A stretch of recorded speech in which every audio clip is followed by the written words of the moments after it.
YouTube, what's up? Oh, my bad. We're back, chat. Okay, we're back. Okay, don't forget to subscribe. Okay, if you're enjoying these videos, we got 20 more selfish moments. Selfish moments. Okay, now I don't know what's going on right here. Let's check it out. These are the 20 most selfish moments in NFL history. The Rams got into a fight in their huddle. And Wallace came across and stole it from him. I wasn't a great teammate at that moment. At number 20, Lamar Jackson had a man wide open for a touchdown, but he decided to be selfish. Jackson. Nah, check. Not Lamar Jackson, okay? Not Lamar Jackson, bro. Like, you know he can run, okay? He probably thought he could. Nah, okay, no, I don't lie. How wide open was he, bro? Jackson had a man wide open for a touchdown, but he decided to be selfish. Look, maybe he wasn't feeling the throw, okay? Maybe he wasn't in his bag, bro. Jackson. Nope. Has the angle. Jackson has the first down inside the 5. Dude threw up the touchdown sign like he had a better plan. But at number 19, Kirk Cousins did his teammate dirty. See, Kirk selfishly avoided punishment by leaving his running back sacrificed. That was a tough one, and that one Kirk Cousins could have easily just gone down. Nah, come on, bro. I feel like we just exaggerating things right here. It's common, okay? He panicked. He gave it to his running back. I feel like he's not okay. He knows his running back is faster, and he can probably get over touch spot better than him. Okay, I don't think he was trying to set him up. Okay. Bob Kelly was there, but you're the running back.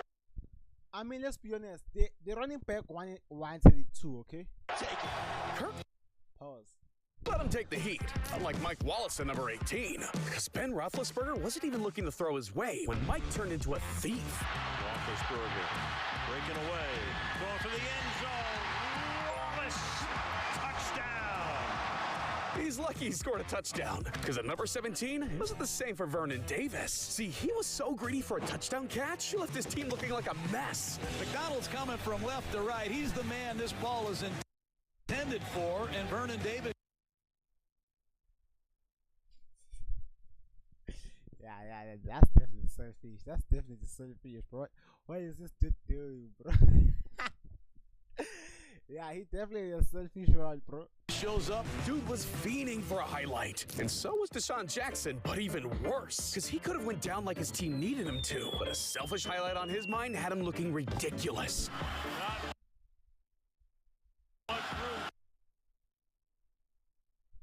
Okay, bro. If he fumble, okay, they say he was supposed to go down, right? Like take the knee. I'm guessing they're about to win this game or something. I'm telling you right now, bro. If this dude fumbles, bro, nah, let's just saw shit, bro. Trying to make a lot happen here. Big circle back. Bro, why is he running back? Not much room. But a selfish highlight on his mind had him looking ridiculous. Bro, he's at the 20-yard line right now. Not much room. Trying to make a lot happen here. Big circle. He goes back to his end zone, bro. Go back by Jackson, trying to pick up blocks, and he lost the football, and it's recovered by the punter, Jones. I know his teammates were furious, but they weren't as pissed as Jalen Ramsey. See, Jalen was so fed up with Taylor Rapp, he started swinging in the middle of the game. The Rams got into a fight in their huddle, and they had to be broken up. That was really... Hey, yo, so like, do you like get ejected for fighting your own teammate? I know violence is not something they want in the NFL. So like, if you fight your own teammate, is that like an ejection too? wild, Adam. Dude was so selfish, he disrespected his teammate. But Tyreek Hill disrespected an organization. Look, it was a tough year. Disrespected his teammate. But Tyreek Hill disrespected an organization. Look, he disrespected his teammate. But Tyreek Hill disrespected. Bro is already in cuffs, bro. He ain't gonna do nothing. Bro, ain't no reason for this shit right here. He's already in cuffs, bro. An organization.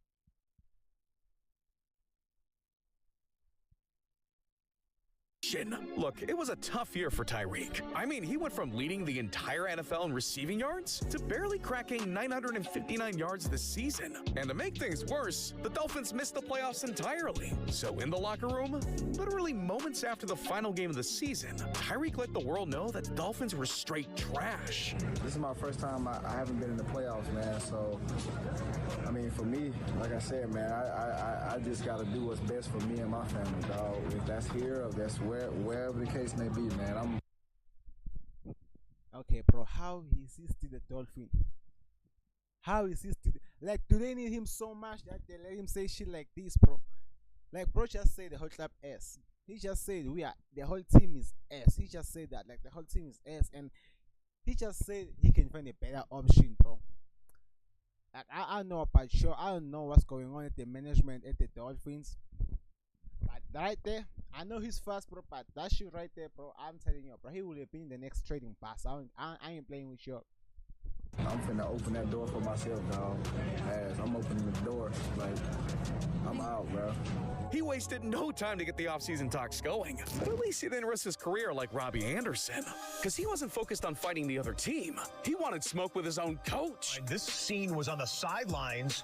Argument between Robbie Anderson and one of the coaches. His selfishness turned the sidelines into a full-on dumpster fire. So Robbie was sent home early. Well, we got a situation. Robbie Anderson has just been apparently kicked out of the game by his own coach. But believe it or not, he kept his composure better than DJ Moore. See, it was the final play of the game, and the Panthers scored on an absolute miracle. But Moore's face ruined it all.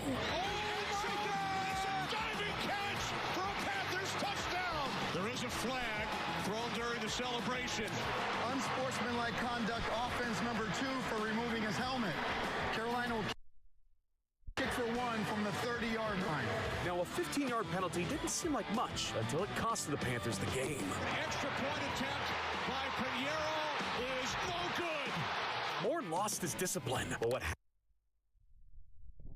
Okay, nah. How's that his fault, bro? I seen dudes hit it from the 40-yard line. You telling me they couldn't hit it from 30 yard? Nah. I know the coaches are not gonna blame him, bro. Like, if they be like, nah, that shit you did was fucked up, nah, they crazy. Like, the kicker has one job, bro. One job to kick, even if it's the 40-yard line. He couldn't kick it from the 30-yard line. Nah, bro, that's not his fault, bro. Happened at number 11 took it to the next level. See, Joseph Osai wanted to hit Patrick Mahomes so bad, it costed the Bengals the Super Bowl. Because the Bengals and Chiefs met at the 2023 AFC Championship game, with Super Bowl dreams on the line. And the Bengals were just seconds away from going into overtime when Mahomes ran out of bounds. But Osai couldn't keep his anger contained for just 1 second longer. And a flag's coming in to put him 15 yards closer. Now this penalty moved the Chiefs 15 yards, just enough to leave the Bengals heartbroken. Osai let down his teammates and had to own the fact he ruined the dream. I was emotional. I was in the moment. I was wrong. I would say I was wrong. As a man, you can look at yourself in the mirror and say, I was wrong. I wasn't a great teammate at that moment. Damn, one move that could have changed history. But at least I mean, I don't think they were gonna win that game still. You know, yeah, he fucked up. But I don't think they were gonna win that game still, bro. I'm telling you, bro, Pet was gonna come up with some magic right there, and he got the rest on his side too. So he didn't quit like Devondre Campbell at number 10, because the 49ers signed Campbell to fill in for Dre Greenlaw, who was playing his first game in a year after tearing his Achilles. Dre Greenlaw, it doesn't look pretty. A top linebacker in action had the 49ers hyped, but in the third It doesn't look pretty. A top linebacker in action had the 49ers hyped, but in the third quarter, Greenlaw went down again. They were already thin at linebacker, so they needed Devondre to come up big. But he was all in his feelings about going back to the bench, and when his number was called, he walked off. Devondre Campbell didn't play a snap tonight, but this is him walking off the field, helmet in hand, in the fourth quarter. And after the game, his teammate George Kittle was absolutely disgusted. I don't like distractions on the sideline. I think that's ignorant, and I think it's just dumb. It's just stupid, and it's very... Wait, he walked off because he what? in the third quarter, Greenlaw went down again. They were already thin at linebacker, so they needed Devondre to come up big. But he was all in his feelings about going back to the bench, and when his number was called, he walked off. Devondre Campbell didn't play a snap tonight, but hey, yo, like this dude was mad that he was on the bench, and then when they want him to show up, he walked out on them. He walked out. What? Nah, bro, this ain't just being selfish. This is a grown-ass man, bro. Like, look at his threats. Okay, you can tell this dude has been going to play for at least 30 years, bro. This is a grown-ass man, bro. And remember, bro, it's not about the team that you let down. It's the fans, bro. And nah, bro, it's GG's for you. It's GG's, bro. Like, what? It's GG's, bro. this is him walking off the field, helmet in hand, in the fourth quarter. And after the game, his teammate George Kittle was absolutely disgusted. I don't like distractions on the sideline. I think that's ignorant, and I think it's just dumb. It's just stupid. And selfish, bro. Stupid and selfish too. It's very immature, and I just don't see how you can do something like that to a. And Charvarius Ward had even more harsh words. I mean, he's a professional. He's been playing for a long time. I mean, if he didn't want to play, he shouldn't have dressed out. You know, he could have told me that before the game. So I feel like there was some subtle shit that he did. Dude let his team down bad, maybe even his career. But Chad Ochocinco ruined his legacy, because Chad made the most selfish touchdown celebration in NFL history. What does that say? Future Hall of Fame. I mean, this dude disrespected the greatest players of all time when he inducted himself into the Hall of Fame. Now, it was all jokes for Ochocinco, but this became known as one of the most absurd moves the NFL has ever seen. Even his coach was pissed. Bad move. Told him that when I found out about it after the fact. I mean, that's the pinnacle of this profession, and never do you do anything that would be. So I'm guessing he never got. I'm guessing he never got inducted into the Hall of Fame, right? Construed as. I mean, come on, bro. This really, bro, for real. So you tell me if I call myself the GOAT for no reason, people are gonna be pissed off that even my coach gonna be taking interviews saying that was a stupid thing to say. I know if that's selfish, but it did not cost the team anything. I mean, it's absurd, but it's not like something I to say it's selfish, bro. Like, what? It's not respectful of the Hall of Fame. But here's the kicker. This move had some serious repercussions. See, despite being one of the most feared receivers to ever play the game, Chad's selfishness is the real reason he'll never make the Hall of Fame. If my focus was the Hall of Fame, I think I would have conducted myself in a different manner. I would have conducted myself in a way of obviously not putting the jacket on, mocking, the Hall of Fame. I'm just one of the few players who has an identity outside of just football. Yeah, and he lost all credibility, just like Odell Beckham Jr. at number 8. See, OBJ and the Giants were getting ready for their playoff match by throwing down one of the most infamous parties ever. Now, it was the final game of the season, and the Giants match by throwing down one of the most Beckham threw a party, or the Giants threw a party. Nah, no team would throw a party before a playoff game.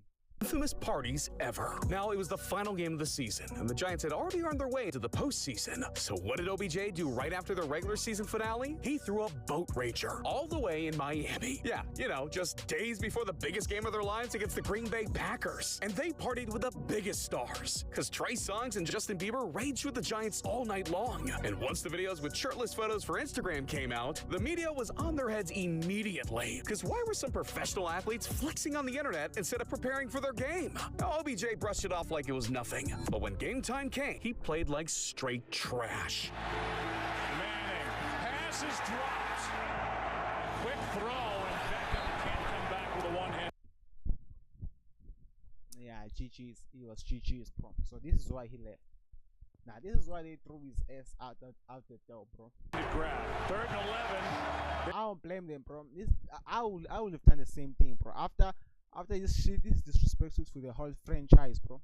I'm throwing your ass out the team too. Like, bro, I don't care what you say. I'm backdooring you for this shit right here. There's Beckham, and it's off his hands. Dude played his most important game yet and finished with just 28 yards while the Giants got blown out. Packers win 38-13. So questions came quick, but OBJ denied everything about the party throwing his game off. At the end of the day, I went through practice, had 0 drops, 0 misassignments. There was nothing that can connect 7 days ago to today and how we came out and played and executed. There's just nothing in the world that's not realistic. But what really showed how selfish Odell was is that he punched a hole in the wall. Dude just needed to focus on the game, and maybe the Giants would have had another championship ring. Instead, he gave us the most memorable party in NFL history. But nobody has a history of mindless, selfish plays like Leon Lett at number 7, because he had 2 of the most embarrassing fumbles ever witnessed. Now it was Super Bowl 27 with the Cowboys up huge. So once Big Leon picked up a fumble with an open lane to the end zone, all he needed to do was cross the goal line and put the game away for good. But he wanted to celebrate like every other player who got to live their dream, and it quickly became one of the worst plays of all time. He's being chased by BB. Watch out. Did he get across?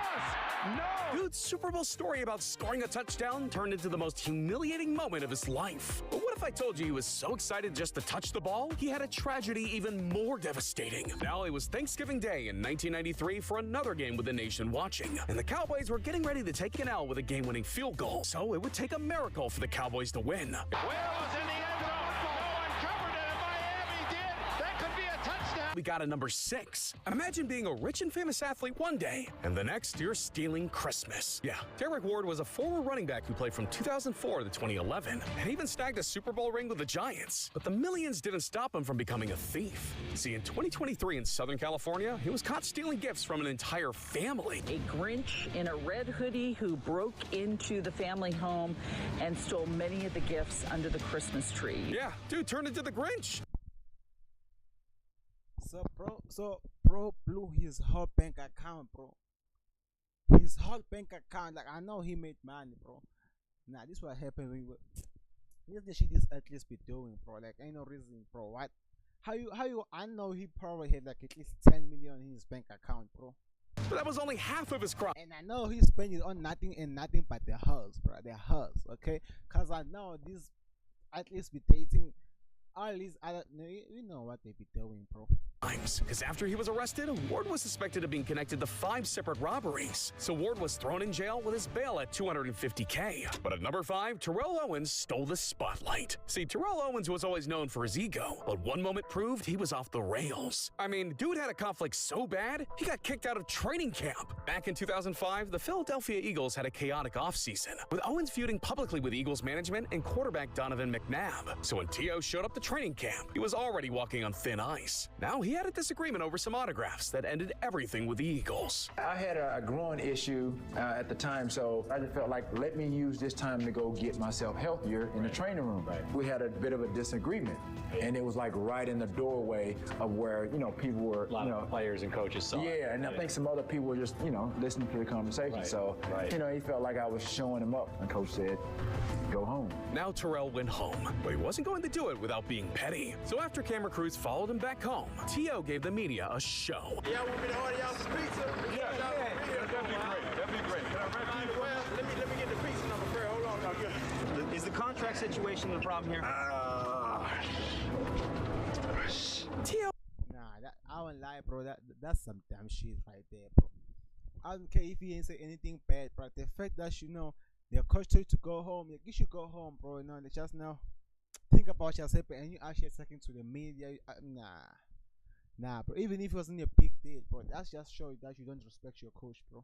Made sure the world's eyes stayed on him, but this next thief took stealing to the max. Meet Amit Patel, a guy you'd never expect to be at the center of one of the wildest schemes the NFL's ever seen. Back in 2019, Patel was just a Jaguars employee, working as a manager of financial planning. Sounds innocent enough, right? See, Patel had the keys to the kingdom, the team's virtual credit card. And what did he do? He used it to steal millions. Kingdom, the team's virtual credit card. Yo, how much was in that credit card, bro? How much was in that credit card, bro? I know there's probably I don't know, but I'm sure there was at least $500 million in that thing, bro. Okay, $500 million was in that thing, bro. Like, I won't lie, bro. I would get tempted. So I don't think I would steal though. But I know, bro, so all that money and was like, bro, I'm about to own this world, bro. Card. card. And what did he do? He used it to steal millions. And don't think he was shy about it either, because this dude was living the high life. I'm talking about private flights, lavish vacations, a Patek Philippe watch, and even property in Florida. Yeah, Patel was being so flashy, his $22 million haul he left the team in was looking suspicious. So the court hit him with charges up to 30 years in prison. Federal attorneys accused Patel of spending the stolen money on private jet rides, luxury vacations, a country club membership, cryptocurrency, events tickets, and gambling. Patel was lucky to get out with 6 years. But at number 3, Michael Irving's selfishness had him part of one of the biggest NFL scandals ever. Look, Irving might be one of the greatest receivers of all time, but he single-handedly dragged the Cowboys' reputation through the mud. See, in 1996, the Cowboys were fresh off their 3rd Super Bowl of the 90s, sitting pretty at the top of the NFL. But guess what? They partied just as hard as they played. Now, they were known for getting into trouble with some past scandals, but Michael Irving was the ringleader of it all. So just a month after their Super Bowl victory, Mike decided to throw himself the most epic 30th birthday party ever. In true 90s Dallas style, he checked into a hotel room full of cocaine, marijuana, and strippers. My man was living it up until the cops busted through the door. The charges stem from You know what, bro? At least you won the Super Bowl. Your career is cooked, but at least now you're not getting in a Hall of Fame, but you got the ring, bro. Like, no, they can try and discredit you, you know, but you got it, bro. You got a ring, so yeah. But nah, GG's, bro. That was some damn shit to do, bro. a March 4th drug bust at an Irving, Texas hotel room. Irvin was present at the bust but was not arrested at that time. A grand jury indicted the 30-year-old, 5-time Pro Bowl selection on one felony count of possession of a controlled substance, 4 grams or more of cocaine, and a misdemeanor charge of marijuana possession. Mike went to court and pled no contest and admitted he was guilty for all of it. And the dude was handed a 5-game suspension. And the Cowboys' fall from glory started right. Ooh, what? So why he ain't go to jail? Nah, bro. Nah, you know what? Being rich is fun, bro. Being rich is fun, bro. There. Mike left the Cowboys humiliated. But you have to hear about the most selfish player in NFL history. See, one-star lineman of the 80s never made the Hall of Fame, and he's been pissed at the world ever since. This is Mark Gastineau, and in 1984, he set the NFL sacks record at 22. Now, when this dude played, he didn't care about anything but sacks, and his teammates hated him for it. I told people you're the greatest athlete I've ever played with, but I will tell you this. You were selfish. If you don't want to admit you were selfish, fine. He retired with history, wearing that sack record like a crown. But in 2001, a new contender was coming out for his crown, Michael Strahan. And Brett Favre wanted to see his friend take the record like everyone else. So while Strahan just needed one more sack, Brett Favre gave him a freebie. Strahan gets the sack. Michael Strahan gets the sack. And you know what? No one's happier. It's the sack. Freebie.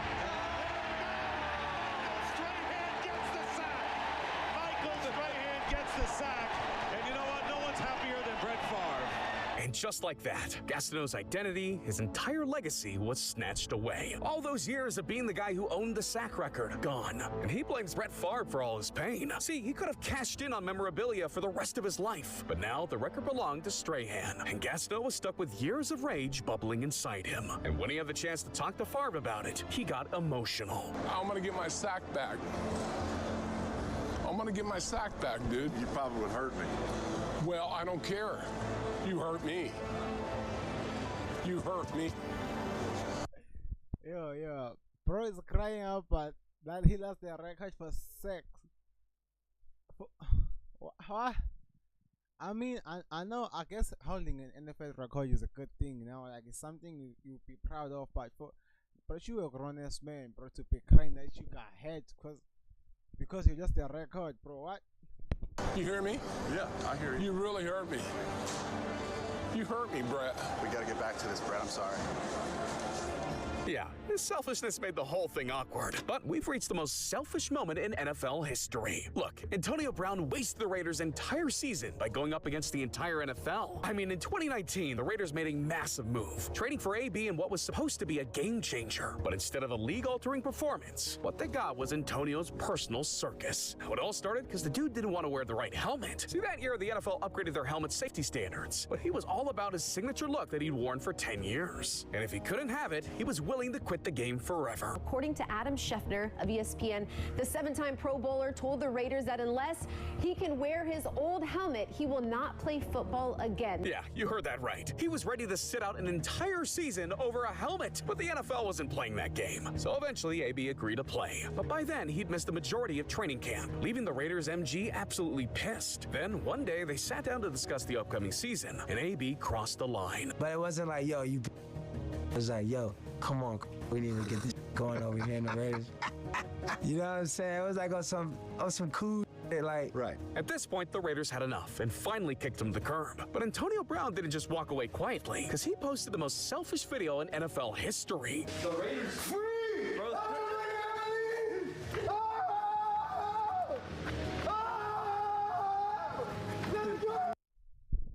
Yeah, bro, ain't nobody picking you, bro. Ain't nobody signing you as a free agent, bro. Yeah, you gonna be free, bro, for the rest of your career. Okay, you gonna be free for real. A franchise banked on AB to be their future, and he wasted it all. Alright, sure. That's it. Thanks for watching the video. Okay, if you enjoyed the video, please don't forget to subscribe and like. Okay, leave a comment below, bro. Like, so some of these, like, no, selfish. I just not selfish. I don't know, bro. See you all next time.